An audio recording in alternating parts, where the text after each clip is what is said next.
Filho e do Espírito Santo. Amém. O anjo do Senhor anunciou Maria, ela concebeu do Espírito Santo.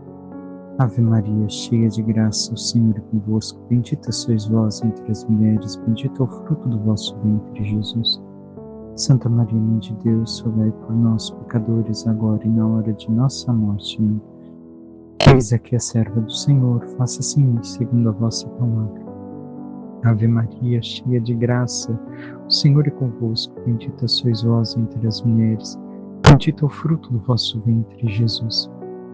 Santa Maria, Mãe de Deus, rogai por nós, pecadores, agora e na hora de nossa morte. Amém. O Verbo divino se fez carne e habitou entre nós. Ave Maria, cheia de graça, o Senhor é convosco. Bendita sois vós entre as mulheres, bendito é o fruto do vosso ventre, Jesus. Santa Maria, Mãe de Deus, rogai por nós, pecadores, agora e na hora de nossa morte. Amém. Rogai por nós, Santa Mãe de Deus, para que sejamos dignos das promessas de Cristo. Oremos. Infundi, Senhor, em nossas almas a vossa graça, como vos pedimos, para que nós, que pela anunciação do anjo viemos a saber o mistério de vossa encarnação, paixão e morte de cruz, cheguemos um dia à glória eterna dos céus pelo mesmo Cristo, Senhor nosso. Amém. Caríssimo irmão e irmã, hoje iniciamos a Semana Maior, a Semana Santa. E damos continuidade àquilo que escutamos ao final do Evangelho de ontem. Será que ele virá para a festa da Páscoa? Tenhamos em conta, hoje temos dois momentos na liturgia. Por que dois? Um primeiro momento que é, propriamente dito, a parte dos ramos, a bênção dos ramos. Tanto que, neste momento, o padre pode usar, se é possível, a capa pluvial como momento de bênção, não a casula. Que a casula é colocada a partir do momento que se chega na igreja. Então, é domingo de Ramos e da Paixão do Senhor. Por que as duas coisas? Tenhamos mais um fato em conta. Na antiguidade cristã, enquanto o povo não podia participar da liturgia da igreja, como hoje a temos, porque eram perseguidos os cristãos, com isso só se reuniam aos domingos. Então, em um domingo celebravam a paixão e no outro celebravam a ressurreição de Jesus. Deste modo, todos podiam participar da paixão e da ressurreição do Senhor. Por isso, temos estes dois momentos na liturgia de hoje. Tenhamos tudo isso em conta e vivamos toda a meditação. Talvez nos estendamos um pouco, mas que possamos entrar e o Espírito Santo nos ajude a meditar tudo aquilo que devemos de meditar e também me ajude a recordar tudo aquilo que devemos de falar. Há um primeiro evangelho logo após a bênção dos ramos. O primeiro evangelho é justamente da procissão, que antecipa a procissão, o evangelho que nos relata a entrada de Jesus em Jerusalém. São Mateus nos diz, naquele tempo Jesus e seus discípulos aproximaram-se de Jerusalém e chegaram a Betfagé, no Monte das Oliveiras. Então Jesus enviou 2 discípulos, dizendo-lhes: Ide até o povoado que está ali na frente, e logo que encontrareis uma jumenta amarrada, e com ela um jumentinho. Desamarrai-a e trazei-os a mim. Se alguém vos disser alguma coisa, direis: o Senhor precisa deles, mas logo os devolverá. Isso aconteceu para se cumprir o que foi dito pelo profeta. Dizei à filha de Sião: eis que o teu rei vem a ti, manso e montado num jumento, num jumentinho, num potro de jumenta. Ora, antes de continuarmos a leitura do mesmo evangelho, tenhamos em conta. Recordemos, Betfagé, Jesus está ali, alguns quilômetros de Jerusalém, tão perto quanto Betânia. E por que Jesus decide sair dali? Ora, porque dali saíam os cordeiros para a Páscoa, para o sacrifício.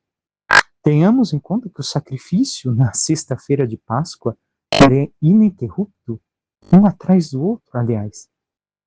Tenhamos em conta tantos sacrifícios realizados.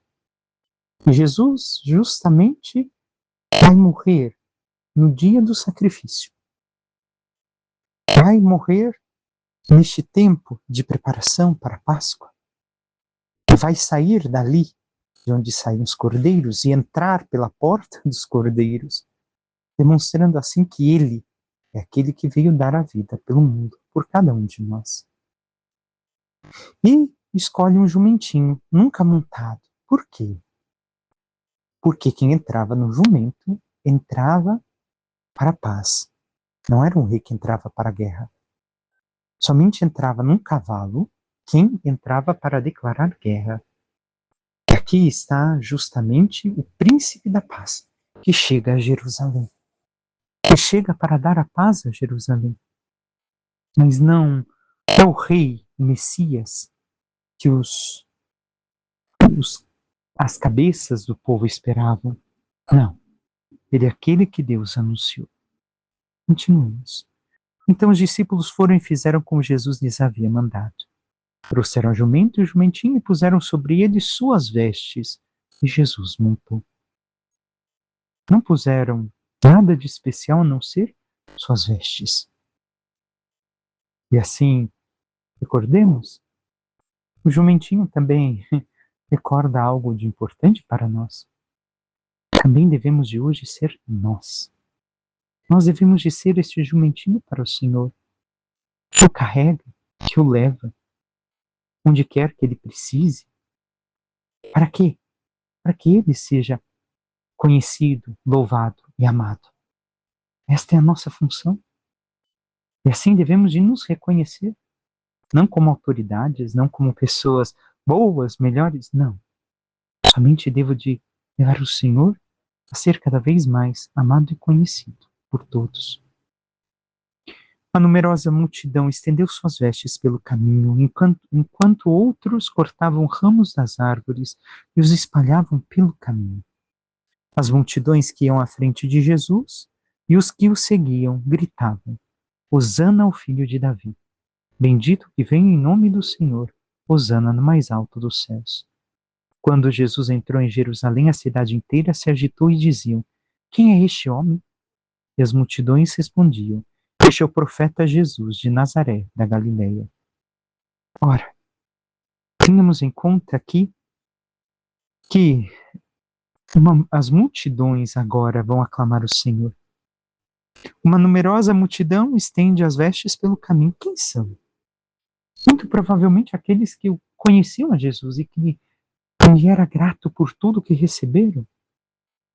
Não sabemos ao certo quem estava no momento da condenação, como vamos escutar no próximo evangelho. Mas sabemos que muitos dos que ali estavam agradecidos pelos milagres, pelas curas, pela palavra escutada, pela transformação da vida. E agora aclamavam o Senhor. E por que muitos em Jerusalém? Ora, pela Páscoa, Jerusalém era uma cidade inabitável. De todas as nações vinham os judeus para oferecer o sacrifício pascal. Ao menos uma vez na vida todos deveriam de fazer este trajeto, mas aqueles que eram possível na terra de Israel, todos os anos ali estavam. Então tenhamos em conta, Jerusalém estava, por assim dizer, superlotada. E estes agora veem Jesus. Muitos não o conheciam. E o conhecem neste momento. Passemos agora à missa propriamente dita. Primeira leitura, o canto do profeta. Isaías, canto do servo sofredor. Recordemos, ao longo da semana, vamos escutar os 4 cânticos. Um na segunda, um na terça, um na quarta e um na sexta. Será retomado, em uma ocasião, este mesmo texto que hoje escutamos. O Senhor Deus deu-me língua adestrada, para que eu saiba dizer palavras de conforto à pessoa batida. Ele me desperta a cada manhã e me excita o ouvido, para prestar atenção como um discípulo. O Senhor abriu-me os ouvidos. Não lhe resisti nem voltei atrás. Ofereci as costas para me baterem, as faces para me arrancarem a barba. Não desviei o rosto de bofetões e cusparadas. Mas o Senhor Deus é meu auxiliador. Por isso não me deixei abater o ânimo. Conservei o rosto impassível como pedra, porque sei que não sairei humilhado. E aqui está algo da condenação de Jesus. Algo que é tirado para nós. Nós devemos imitar o servo sofredor. Porque o servo não é sofredor porque quer. Ele sofre pela sua fidelidade. Aquele que é fiel. Recordemos aquilo que diz São Paulo. Enquanto nós somos infiéis, Deus não volta atrás porque Ele é fiel. Então, Jesus aqui, ou melhor, o servo sofredor, colocado como aquele que tem língua adestrada para confortar as pessoas. E a cada manhã seu ouvido desperta, excitado, para prestar atenção como um discípulo, para seguir tudo aquilo que o Senhor lhe diz.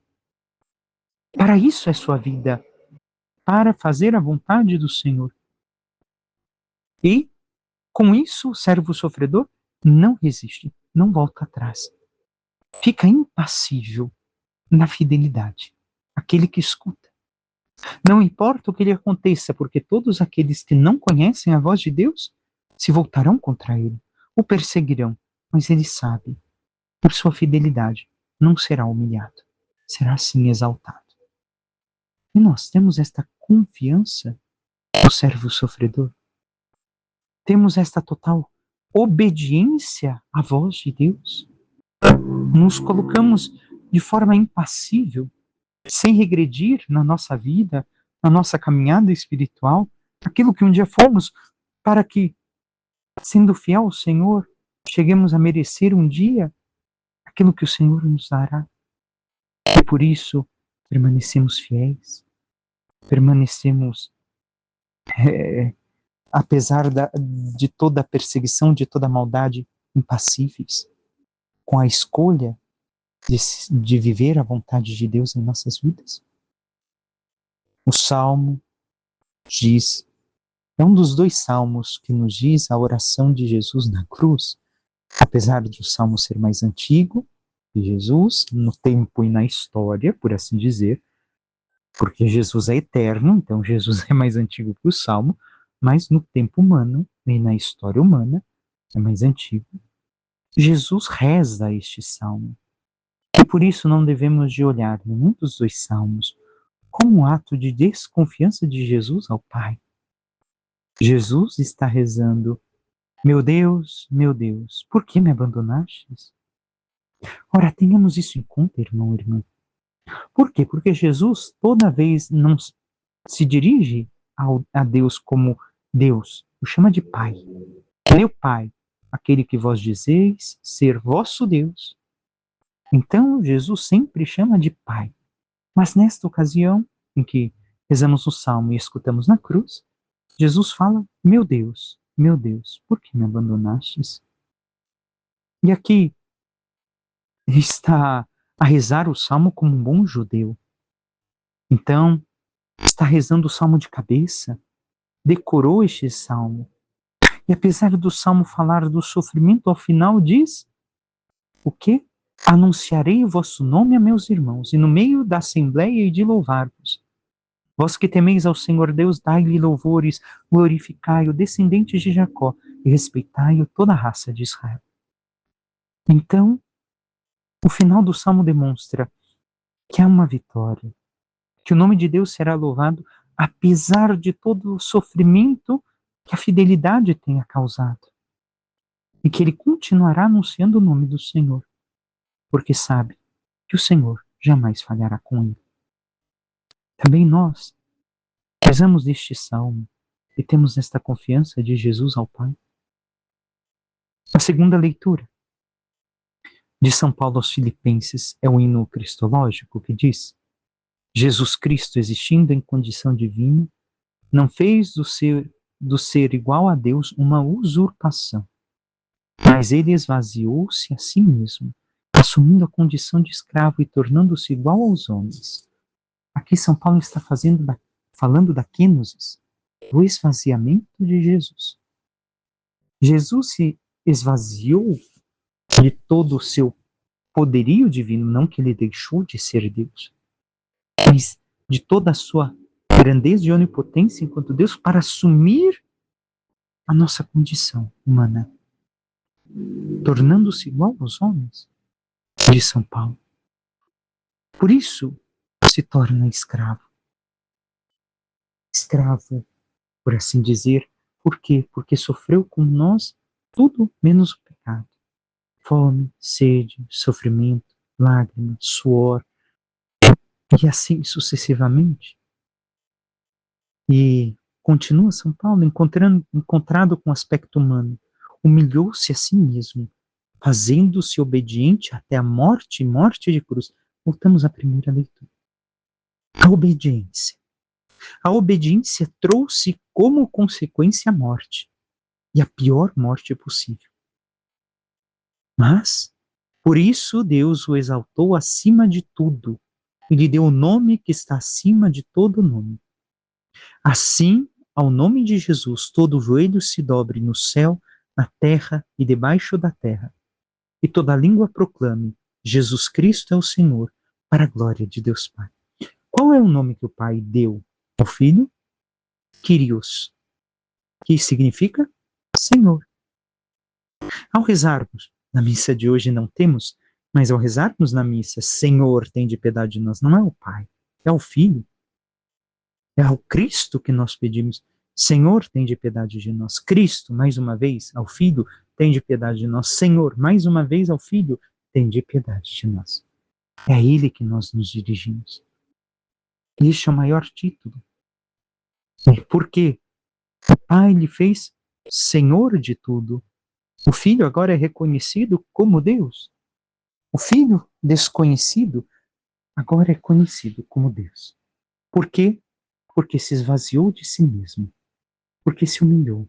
Foi humilde ao assumir em tudo a nossa natureza. E assim, recebeu a grandeza e foi exaltado. E nós temos sido humildes. O Evangelho é a paixão de Jesus Cristo segundo Mateus. Longo, mas conforme formos lendo, vamos meditando como fazemos aos domingos. Naquele tempo, um dos 12 discípulos, chamado Judas Iscariotes, foi ter com os sumos sacerdotes e disse: O que me dareis se vos entregar Jesus? Combinaram então 30 moedas de prata. Daí em diante, Judas procurava uma oportunidade para entregar Jesus. No primeiro dia da festa dos ázimos, os discípulos aproximaram-se de Jesus e perguntaram: Onde queres que façamos os preparativos para comer a Páscoa? Tenhamos em conta. Judas combinou entregar Jesus. Não está falando de traição. Está falando de uma entrega. É lógico, vemos uma traição, mas a palavra no latim traditio significa entrega também. E Judas, nesse sentido, quer entregar Jesus em troca de algo. Por que ele entrega Jesus? Ora, aqui é um risco muito grande, irmãos e irmãs. O Evangelho nos faz um alerta daquilo que Judas fez. Judas seguiu Jesus. Vemos que Judas, nos evangelistas, nos 4 evangelistas, colocado meio de escanteio, meio de lado, como alguém que se isolava ou foi isolado. E então quer entregar Jesus aos sumos sacerdotes, por quê? Porque Jesus não correspondeu às suas expectativas. E é por causa disso que ele vai entregar Jesus. E aqui está o grande risco que todos nós corremos, todos, enquanto cristãos. Qual é o risco, Padre? O risco de que, por Jesus não corresponder às minhas expectativas, eu troco por qualquer coisa. Somos assim, irmãos e irmãs. Tenhamos em conta que o Evangelho vai mostrar o questionamento. Jesus respondeu: Ide à cidade, procurai certo homem, diz-lhe. O mestre manda dizer: Meu tempo está próximo. Vou celebrar a Páscoa em tua casa, junto com os meus discípulos. Os discípulos fizeram como Jesus mandou e prepararam a Páscoa. Ao cair da tarde, Jesus pôs-se à mesa com os 12 discípulos. Enquanto comiam, Jesus disse: Em verdade eu vos digo, um de vós vai me trair. Eles ficaram muito tristes e um por um começaram a lhe perguntar: Senhor, será que sou eu?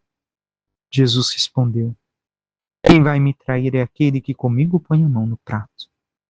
O Filho do Homem vai morrer, conforme diz a Escritura a respeito dele. Contudo, ai daquele que trair o Filho do Homem, seria melhor que nunca tivesse nascido. Então Judas, o traidor, perguntou: Mestre, serei eu? Jesus lhe respondeu: Tu o dizes. Vemos aqui que discípulo por discípulo se questionou. Nenhum deles se excluiu do questionamento. E, infelizmente, na igreja, hoje, muitos se excluem. Não, eu sirvo, eu faço, eu aconteço. Não, serei eu. Senhor, não serei eu que irei te trair? E assim chega ao ponto de que Judas diz: Rabi, serei eu? Judas não pergunta, Senhor, mas sim Rabi, mestre, serei eu? E Jesus responde: Tu disses, você mesmo está dizendo. E o que acontece aqui? Jesus, ao dizer ai, contudo, ai daquele que trair o Filho do Homem, não está condenando, está alertando. Cuidado, quem me trair é melhor que nunca tivesse nascido. Por quê? Porque as consequências de eu conhecer Jesus e o trocar por qualquer outra coisa são péssimas. É a pior coisa que podemos fazer na nossa vida. E, no entanto, continuamente corremos esse risco e frequentemente o fazemos. Quando trocamos Deus pelo pecado, quando trocamos Deus pelo nosso egoísmo, pelas nossas paixões, pelas nossas opiniões, nós o fazemos e Jesus nos alerta. Ele não aponta o ai para condenar. Olha, você vai sofrer a consequência. Não, cuidado. A consequência da traição, a consequência de me trocar, de trocar a Deus por qualquer coisa, é terrível. E nós buscamos ser fiéis. Enquanto comiam, Jesus tomou um pão. Tendo pronunciado a bênção, partiu, distribuiu aos discípulos e disse: Tomai e comei, isto é o meu corpo.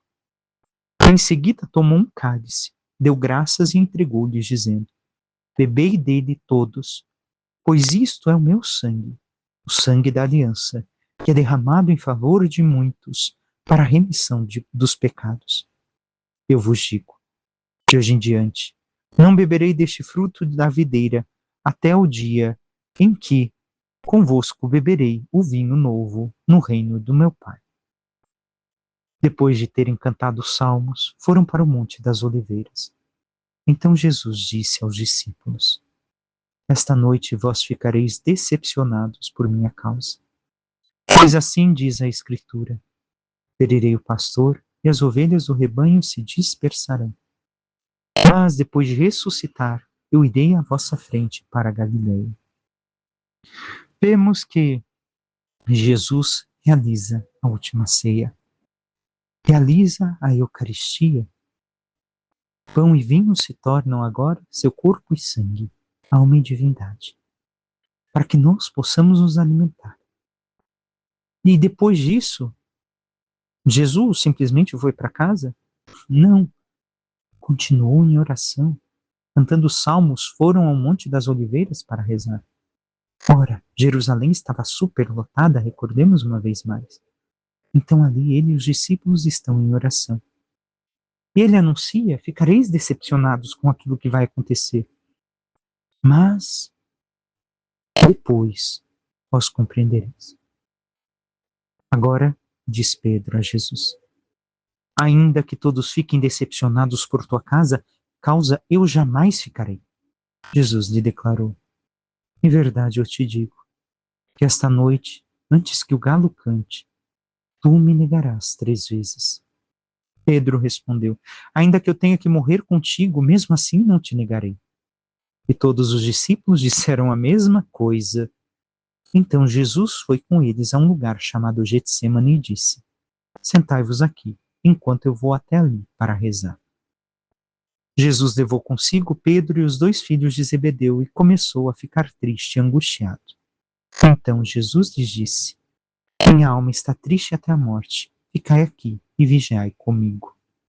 Ora, temos em conta que Jesus fala da decepção que causará tudo aquilo que ele vai sofrer. Pedro diz: não, eu jamais ficarei decepcionado, eu jamais te abandonarei, eu morrerei por ti. Morrerás por mim, Pedro? Morrerás por mim? Pedro não terá coragem de morrer por Jesus.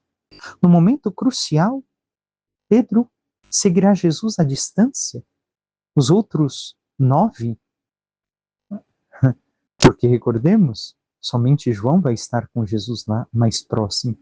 Então, dos 11 sobra 10, dos 10 Pedro vai acompanhar ao longe e os outros 9 vão fugir. 9 vão fugir. E Jesus agora se retira ao Getsemane para rezar. Leva consigo Pedro, Tiago e João. E o que acontece? Jesus se prostra por terra para rezar e vai pedir que vigiem com ele. E os discípulos vão vigiar? Bem sabemos que infelizmente não. Jesus foi um pouco mais distante, prostrou-se com o rosto por terra e rezou: meu Pai, se é possível, afaste-se de mim este cálice. Contudo, não seja feito como eu quero, mas sim como tu queres. Voltado para junto dos discípulos, Jesus encontrou-os dormindo e disse a Pedro: vós não fostes capazes de fazer 1 hora de vigília comigo? Vigiai e rezai para não cairdes em tentação, pois o espírito está pronto, mas a carne é fraca. Jesus se afastou pela 2ª vez e rezou: meu Pai, se este cálice não pode passar sem que eu beba, seja feita a tua vontade. Ele voltou de novo e encontrou os discípulos dormindo, porque seus olhos estavam pesados de sono. Deixando-os, Jesus afastou-se e rezou pela 3ª vez, repetindo as mesmas palavras. Então voltou para junto dos discípulos e disse: ora, vemos que Jesus se retira 3 vezes para a oração. E dá a entender que, conforme chama a atenção dos discípulos, havia passado 1 hora a da primeira oração. Então, 3 horas rezando. Ao menos é o que o texto nos dá a entender. 3 horas em oração. E por 3 vezes a primeira hora, ó Pai, se é possível, afasta de mim este cálice. Porém, não se faça o que eu quero, mas sim o que tu queres. Qual cálice? O da morte numa cruz. Ora, tenhamos em conta nós. Seria possível? Seria fácil para nós assumir? Não. Tamanho sofrimento? Talvez não. E por que pensamos que para Jesus seria mais fácil? Só porque ele era Deus? Deus encarnado? Temos em conta, ele era verdadeiro Deus e verdadeiro homem. Ainda é verdadeiro Deus e verdadeiro homem. Assim, a sua humanidade também quer evitar. Jesus pede ao Pai, se há uma outra possibilidade, se os homens encontrem um outro meio que não esse tão atroz, mas não se faça a minha vontade, Pai, mas sim a tua. E por 3 vezes ele confia ao Pai e pede assim que o Pai lhe dê forças. E agora Jesus diz aos discípulos: agora podeis dormir e descansar. Eis que chegou a hora e o Filho do Homem é entregue nas mãos dos pecadores. Logo em seguida, levantai-vos, vamos, aquele que me vai trair já está chegando. Jesus ainda falava quando veio Judas, um dos 12, com uma grande multidão armada de espadas e paus. Vinham a mandado dos sumos sacerdotes e dos anciãos do povo. O traidor tinha combinado com eles um sinal dizendo: Jesus é aquele que eu beijar, prendei-o. Judas logo se aproximou de Jesus, dizendo: Salve, mestre, e beijou-o. Jesus lhe disse: Amigo, a que vieste? Então os outros avançaram, lançaram as mãos sobre Jesus e o prenderam. Nesse momento, um dos que estavam com Jesus estendeu-lhe a mão, puxou a espada e feriu o servo do sumo sacerdote, cortando-lhe a orelha. Jesus, porém, lhe disse: Guarda a espada na bainha, pois todos os que usam a espada pela espada morrerão. Ou pensas que eu não poderia recorrer ao meu Pai e ele me mandaria logo mais de 12 legiões de anjos? Então, como se cumpririam as escrituras que dizem que isso deve acontecer? E naquela hora, Jesus disse à multidão: Vós viestes com espadas e paus para me prender, como se eu fosse um assaltante. Todos os dias no templo eu me sentava para ensinar, e vós não me prendestes. Porém, tudo isso aconteceu para se cumprir o que os profetas escreveram. Então, todos os discípulos, abandonando Jesus, fugiram. Aqueles que prenderam Jesus levaram-no à casa do sumo sacerdote Caifás, onde estavam reunidos os mestres da lei e os anciãos. Pedro seguiu Jesus de longe até o pátio interno da casa do sumo sacerdote. Vemos que Jesus agora se encontra com aqueles que vão prender. Vem Judas com eles, e Judas o trai com um sinal de amor, um beijo, o beijo da traição. E vieste. Judas não voltou atrás, simplesmente continuou com a sua ideia de entregar a Jesus, porque Jesus não correspondia à sua ideia de Messias. Assim como não correspondia dos sumos sacerdotes. Se deixou guiar pelos sumos sacerdotes, recordemos, Judas era de Jerusalém, o único que pertencia à proximidade de Jerusalém. E assim, agora Pedro corta a orelha de Malco, sabemos de outro evangelista o nome dele. Jesus cura a orelha. Jesus diz aos guardas: Eu sou, apesar de não estarem no texto de hoje. E eles caem por terra porque é o próprio Deus que está diante deles. Porém, ao final, eles o prendem e o levam. Continuemos. Pedro entrou e sentou-se com os guardas para ver como terminaria tudo aquilo.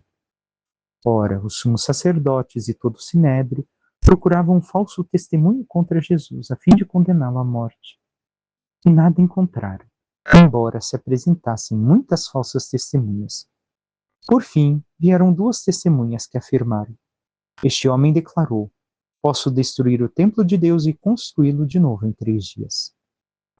Então o sumo sacerdote levantou-se e perguntou a Jesus: Nada tens a responder ao que estes testemunham contra ti? Jesus, porém, continuava calado. E o sumo sacerdote lhe disse: Eu te conjuro pelo Deus vivo que nos diga se tu és o Messias, o Filho de Deus. Jesus respondeu: Tu o dizes. Além disso, eu vos digo que de agora em diante vereis o Filho do Homem sentado à direita do Todo-Poderoso, vindo sobre as nuvens do céu. Então o sumo sacerdote rasgou suas vestes e disse: Blasfemou. Que necessidade temos ainda de testemunhas? Pois agora mesmo vós ouvistes a blasfêmia. Que vos parece? Responderam: réu de morte. Então cuspiram no rosto de Jesus e o esbofetearam. Outros lhe deram bordoadas, dizendo: Faze-nos uma profecia, Cristo. Quem foi que te bateu? Pedro estava sentado fora no pátio. Uma criada chegou perto dele e lhe disse: Tu também estavas com Jesus, o Galileu. Mas ele negou diante de todos: Não sei o que tu estás dizendo. E saiu para a entrada do pátio. Então uma outra criada viu Pedro e disse aos que estavam ali: Este também estava com Jesus o Nazareno. Pedro negou outra vez, jurando: Nem conheço esse homem. Pouco depois, os que estavam ali aproximaram-se de Pedro e disseram: É claro que tu também és um deles, pois o teu modo de falar te denuncia. Pedro começou a maldizer e a jurar, dizendo que não conhecia esse homem. Nesse instante, o galo cantou. Ora, vemos a condenação diante dos sumos sacerdotes. Porque Jesus reconheceu ser Deus. Todas as testemunhas pagas nada serviram. Por quê? Porque não tinham nada contra Jesus. Somente as últimas duas que falaram do templo conseguiram que algo e a pergunta dirigida a Jesus fosse o suficiente para condená-lo. Porque agora o sumo sacerdote disse, eu te conjuro pelo nome do Deus Altíssimo. Jesus não podia negar quem ele era. E agora diz, tu dizes, eu sou, e agora, de agora em diante, me vereis sentado à direita do Pai. Por causa disso, de Jesus dizer quem ele verdadeiramente é, foi sofrer a paixão e a morte. Depois o blasfemam, cuspindo em sua cara, perguntando se sabe quem é que o bateu, quem o golpeou. E Pedro, do lado de fora, aquele que era um homem forte, robusto, que tinha certeza, um amor impulsivo. O que acontece? Diante de uma mulher, tem medo, nega Jesus. Recordemos, a mulher naquele tempo valia pouco, a palavra de uma mulher valia pouco, e uma mulher diz, tu és um deles? Não, eu não sou. E qual é a pior parte? A última vez, onde Pedro maldisse, ou seja, amaldiçoou Jesus, blasfemou contra Jesus e jurou contra ele. Aqui é o pior erro do amor. Aquele que ama e faz um ato atroz desse por medo. Aquele que daria a vida por Jesus, agora lembra do que Jesus tinha dito. Antes que o galo cante, tu me negarás 3 vezes. E saindo dali, chorou amargamente. Ora, Pedro, como bem sabemos de outro evangelista, vai olhar para Jesus, vai ver Jesus. E naquele olhar vai encontrar o amor de Jesus na sua negação. E vai chorar amargamente. Por quê? Porque Pedro vai se arrepender. Porque ele encontrou o verdadeiro, o justo. Ele procurou socorro naquele que amava. E por isso se arrependerá.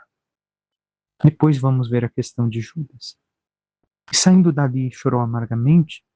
De manhã cedo, todos os sumos sacerdotes e os anciãos do povo convocaram um conselho contra Jesus para condená-lo à morte. Eles o amarraram, levaram e entregaram a Pilatos, o governador. Então Judas, o traidor, ao ver que Jesus fora condenado, ficou arrependido e foi devolver as 30 moedas de prata aos sumos sacerdotes e aos anciãos, dizendo, pequei entregando à morte um homem inocente. Eles responderam, o que temos nós com isso? O problema é teu. Judas jogou as moedas no santuário, saiu e foi se enforcar. Recolhendo as moedas, os sumos sacerdotes disseram, é contra a lei colocá-las no templo, no tesouro do templo, porque é preço de sangue. Então discutiram em conselho e compraram com elas o campo do oleiro, para aí fazer o cemitério dos estrangeiros. É por isso que aquele campo até hoje é chamado de campo de sangue. Assim se cumpriu o que tinha dito o profeta Jeremias. Eles pegaram as 30 moedas de prata, preço do precioso, preço com que os filhos de Israel avaliaram, e deram em troca o campo do oleiro, conforme o Senhor me ordenou. Jesus foi posto diante do governador e este o interrogou. Bem, aqui temos Judas. Judas vai procurar socorro em quem? Nos sumos sacerdotes, nas pessoas erradas, não mais em Jesus. E ali, ao invés de encontrar um conforto, encontrar um tribunal de um arrependimento, ele encontrou quem lhes condenasse. E por isso, ele se retira, ele morre, como Judas morreu. Leiam depois nos Atos dos Apóstolos que vamos ver que não temos uma definição plena da morte de Judas Iscariotes. Porém, o que nos demonstra é que Judas morre a partir do momento em que vendeu Jesus. em que tentou trocar de novo Jesus pelas moedas, comprar de volta Jesus, e não conseguiu. Tentou comprar a liberdade de Jesus, mas não era mais possível. Sigamos. Agora Pôncio Pilatos questiona: Tu és o rei dos judeus? Jesus declarou: É como dizes. E nada respondeu quando foi acusado pelos sumos sacerdotes e anciãos. Então Pilatos perguntou: Não estás ouvindo de quanta coisa eles te acusam? Mas Jesus não respondeu uma só palavra. O governador ficou muito impressionado. Na festa da Páscoa, o governador costumava soltar o prisioneiro que a multidão quisesse. Naquela ocasião, tinha um prisioneiro famoso chamado Barrabás. Então Pilatos perguntou à multidão reunida: Quem vós quereis que eu solte? Barrabás ou Jesus a quem chamam de Cristo? Pilatos bem sabia que eles haviam entregado Jesus por inveja. Enquanto Pilatos estava sentado no tribunal, sua mulher mandou dizer a ele: Não te envolvas com esse justo, porque esta noite em sonho sofri muito por causa dele. Porém, os sumos sacerdotes e os anciãos convenceram as multidões para que pedissem Barrabás e que fizessem Jesus morrer. Vemos aqui então que Pilatos se impressiona com Jesus. Por quê? Porque Jesus não se defende. Jesus se silencia. Ele sabe que ele está certo, que ele é o justo. E ele prefere sofrer as consequências da sua fidelidade a Deus, voltemos uma vez mais, de sua obediência a ficar, não, peraí, ele está mentindo por isso, por aquilo. Não. Jesus sabe que não vale a pena, que de nada adiantará. Então se cala e espera o resultado do juízo. E agora coloca toda essa multidão que sabemos não vai querer Jesus, mas é aquela mesma multidão. O Evangelho de João nos dá a entender que muitos, sim, não todos. O cego que é curado, a última cura que Jesus faz antes de sua morte é o cego, que quer voltar a enxergar no Evangelho de São João. Mas aqui, a maior parte daqueles que vão condenar Jesus foram pagos pelos sumos sacerdotes. Continuemos. A mulher de Pôncio Pilatos foi anunciada e diz ao Pôncio Pilatos: Cuidado, ele é justo. Não faça nada de errado a ele. Não seja mais o sangue dele a cair nas tuas mãos, depois de tantos inocentes que Pilatos havia matado. Pergunta Pilatos: Qual dos dois quereis que eu solte? Eles gritaram: Barrabás. Pilatos perguntou: Que farei com Jesus que chamam de Cristo? Todos gritaram: Seja crucificado. Pilatos falou: Mas que mal ele fez? Eles, porém, gritaram com mais força: Seja crucificado. Pilatos viu que nada conseguia, que poderia haver uma revolta. Então mandou trazer água, lavou as mãos diante da multidão e disse: Eu não sou responsável pelo sangue deste homem. Este é um problema vosso. Vemos aqui que Pilatos colocou um agitador, um assassino diante deles. Baraba, o filho do pai. Aquele que representa a humanidade caída. Vemos em Jesus a humanidade ferida pelo pecado. Porque aqui Jesus já está depois, aliás, depois virá como eis o homem. Aqui está a humanidade ferida pelo pecado. Mas Barrabás, o filho do pai, o filho de Adão, escolhe continuar na cegueira humana sem Deus, a ter o próprio Filho de Deus, o modelo de homem, salvo diante de si. E respondeu o povo: que o sangue dele caia sobre nós e sobre nossos filhos. O que quer dizer isso? Ora, sem querer, estão demonstrando aquilo que verdadeiramente acontecerá. O sangue da nova e eterna aliança. O sangue era aspergido, então o sangue dele realmente cairá sobre eles e seus filhos se terem para o Senhor. Então Pilatos soltou Barrabás, mandou flagelar Jesus e entregou-o para ser crucificado. Em seguida, os soldados de Pilatos levaram Jesus ao palácio do governador e reuniram toda a tropa em volta dele. Tiraram sua roupa e o vestiram com manto vermelho. Depois teceram uma coroa de espinhos, puseram a coroa em sua cabeça e uma vara em sua mão direita. Então se ajoelharam diante de Jesus e zombaram, dizendo: Salve, Rei dos Judeus! Cuspiram nele e, pegando uma vara, bateram na sua cabeça. Depois de zombar dele, tiraram-lhe o manto vermelho e de novo o vestiram com suas próprias roupas. Aí o levaram para crucificar. Quando saíam, encontraram um homem chamado Simão, da cidade de Cirene, e o obrigaram a carregar a cruz de Jesus. E chegaram a um lugar chamado Gólgota, que quer dizer lugar da caveira. Ali deram vinho misturado com fel para Jesus beber. Ele provou, mas não quis beber.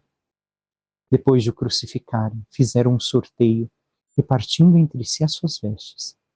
E ficaram ali sentados, montando guarda acima da cabeça de Jesus, puseram o motivo de sua condenação. Este é Jesus, o Rei dos Judeus. Com ele também crucificaram 2 ladrões, um à direita e outro à esquerda de Jesus. As pessoas que passavam por ali o insultavam, balançando a cabeça e dizendo: Tu que ias destruir o templo e construí-lo de novo em 3 dias, salva-te a ti mesmo. Se és o Filho de Deus, desce da cruz. Ora, irmão e irmã, vemos aqui Jesus que apanha dos soldados, é zombado, mais uma vez cospem nele, batem em sua cabeça, o fazem carregar sua cruz, tentam lhe dar vinho com fel, por quê? Para aliviar sua dor, porém Jesus não aceita. Jesus continua fiel. E é crucificado entre 2 ladrões, aonde? No Vale da Caveira. Por que ali? Porque estava fora da cidade, mas não somente. Segundo uma antiga tradição, ali Davi colocara a cabeça de Golias, demonstrando que o inimigo agora será derrotado de uma vez por todas. O verdadeiro inimigo, o pecado e a morte. E o insultam Jesus. Mas aqui está a tentação do demônio que reaparece uma vez mais. Olha, desce daí, não é Deus, não é? Transforma estes pães em pedras, mais uma vez, agora pela boca de todos que ali insultam Jesus. Se és filho de Deus, desce da cruz, para que creiamos em ti. Se joga do alto do pináculo. E ainda, do mesmo modo, o sumo sacerdote, junto com os mestres da lei e os anciãos, também zombaram de Jesus. A outro salvou, a si mesmo pode salvar. É rei de Israel? Desça agora da cruz e acreditaremos nele. Confiou em Deus que o livre agora, se é que Deus o ama, já que ele disse: Eu sou filho de Deus. Então vemos uma outra vez tentação, aquela tentação demoníaca para que saia da cruz, para que abandone a cruz. Olha aí algo para nós. Abandona a tua cruz. Abandona a tua vida do jeito que é. Aquilo que Deus permitiu que passasse. Viva a alegria. Cuidado. Do mesmo modo, também os 2 ladrões que foram crucificados com Jesus o insultavam. Desde o meio-dia até as 3 horas da tarde, houve escuridão sobre toda a terra. Pelas 3 horas da tarde, Jesus deu um forte grito.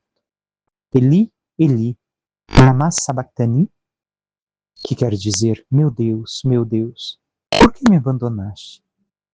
Alguns dos que ali estavam ouvindo disseram: ele está chamando Elias. Aqui entendamos por quê. Porque nós estamos lendo de uma forma, mas a forma em aramaico diz Eliá, Eliá, Lacá. Meu Deus, tu? Então é como se chamasse, estivesse chamando Elias porque não compreendiam direito o aramaico. Era hebraico e aramaico. O aramaico era menos usado, era um povo em menor quantidade que usava. Provavelmente assim Jesus falava na cruz. Eliá, Eliá, lacá. E Jesus está rezando o salmo como bem-vindos. Meu Deus, por que me abandonastes? Jesus não está reclamando, mas está em oração. Diante do maior sofrimento, Jesus reza. E aqui, recordemos, meio-dia às 3 da tarde, se fez trevas. O céu escureceu. Deu uma completa escuridão no céu. Ou seja, a única luz que existe é a cruz, é o Cristo. Porque os astros se escureceram e a luz verdadeira está ali presente. E logo um deles, correndo, pegou uma esponja e sopou em vinagre, colocou-a na ponta de uma vara e lhe deu para beber. Outros, porém, disseram: Deixa, vamos ver se Elias vem salvá-lo. Então Jesus deu outra vez um forte grito e entregou o Espírito. E eis que a cortina do santuário rasgou-se de alto a baixo em 2 partes. A terra tremeu e as paredes se partiram. Os túmulos se abriram e muitos corpos dos santos falecidos ressuscitaram. Saindo dos túmulos, depois da ressurreição de Jesus, apareceram na Cidade Santa e foram vistos por muitas pessoas. Aqui tenhamos em conta algo. O quê? A cortina que se rasga de alto a baixo, ou seja, esta não é mais a forma que Deus se revela. Deus se revela agora no seu Filho. Não é mais aqueles sacrifícios. No Santo dos Santos só podia entrar totalmente purificado, com risco de ainda acontecer algo se houvesse pecado, o sumo sacerdote uma vez ao ano. Agora não mais. O próprio Cristo que se revela, ele é o sacrifício. Não há mais sacrifício que possa substituí-lo. E por que se fala dos que ressuscitam? Para mostrar que a morte de Jesus também foi salvação para aqueles que morreram antes de sua vinda. Sigamos. O oficial e os soldados que estavam com ele guardando Jesus, ao notarem o terremoto e tudo o que havia acontecido, ficaram com muito medo e disseram: ele era mesmo filho de Deus. Vemos também o terremoto. Por que o terremoto? Somente porque Jesus morreu? Não, porque ali manifesta a teofania, que é a manifestação de Deus. Quando Deus falava com os hebreus no deserto, a montanha tremia, a terra tremia, Moisés sentia o grande terremoto. Então, Deus, que está ali presente na cruz, por isso, ele era mesmo filho de Deus. Grande número de mulheres estava ali olhando de longe. Elas haviam acompanhado Jesus desde a Galiléia, prestando-lhe serviços. Entre elas estavam Maria Madalena, Maria, mãe de Tiago e de José, e a mãe dos filhos de Zebedeu. Ao entardecer, veio um homem rico de Arimateia, chamado José. Também se tornara discípulo de Jesus. Ele foi procurar Pilatos e pediu o corpo de Jesus. Então Pilatos mandou que lhe entregassem o corpo. José, tomando o corpo, envolveu-o num lençol limpo e o colocou em um túmulo novo que havia sido mandado escavar na rocha. Em seguida rolou uma grande pedra para fechar a entrada do túmulo e retirou-se. Maria Madalena e a outra Maria estavam ali sentadas diante do sepulcro no dia seguinte, No dia seguinte, como era o dia depois da preparação para o sábado, os sumos sacerdotes e os fariseus foram ter com Pilatos e disseram: Senhor, nós nos lembramos que quando este impostor ainda estava vivo, disse: depois de 3 dias eu ressuscitarei. Portanto, manda guardar o sepulcro até o 3º dia, para não acontecer que os discípulos venham roubar o corpo e digam ao povo: ele ressuscitou dos mortos. Pois essa última impostura seria pior do que a primeira. Pilatos respondeu: Tendes uma guarda. Ide guardai o sepulcro como melhor vos parecer. Então eles foram reforçar a segurança do sepulcro. Lacraram a pedra e montaram guarda. Vemos que não confiam nos discípulos, os sumos sacerdotes e os mestres da lei. Por isso agora fazem guarda ao túmulo, para que não aconteça dos discípulos roubarem o corpo e mentirem que Jesus ressuscitou. Mas bem sabemos o que aconteceu. Assim, irmão, irmã, terminamos o Evangelho de hoje. Mas o que fica para cada um de nós? O amor do Senhor, o seguimento a Ele. O quanto nós estamos dispostos a viver a obediência como Cristo, a vontade do Pai, a santidade, essa total entrega a Ele, o não fugir da cruz, o segui-lo até o fim, o não abandoná-lo. Não importa o que nos aconteça, não importa o que venha. Peçamos à Santíssima Virgem Maria, nossa Mãe, que interceda por cada um de nós e nos ajude a cada vez mais sermos obedientes ao Pai, à sua vontade, à sua graça, para que caminhando nessa total obediência e santidade, possamos viver plenamente para Ele e para Jesus, e assim, vivendo plenamente do Espírito Santo, possamos um dia também nós chegarmos à glória. Louvado seja nosso Senhor Jesus Cristo, para que sempre seja louvado. Por intercessão da Santíssima Virgem Maria, de todos os santos e anjos de Deus, desça sobre vós, vossas famílias e tudo que vos pertence, a bênção do Deus Todo-Poderoso, Pai, Filho e Espírito Santo. Amém. Um santo domingo e uma abençoada Semana Santa a todos.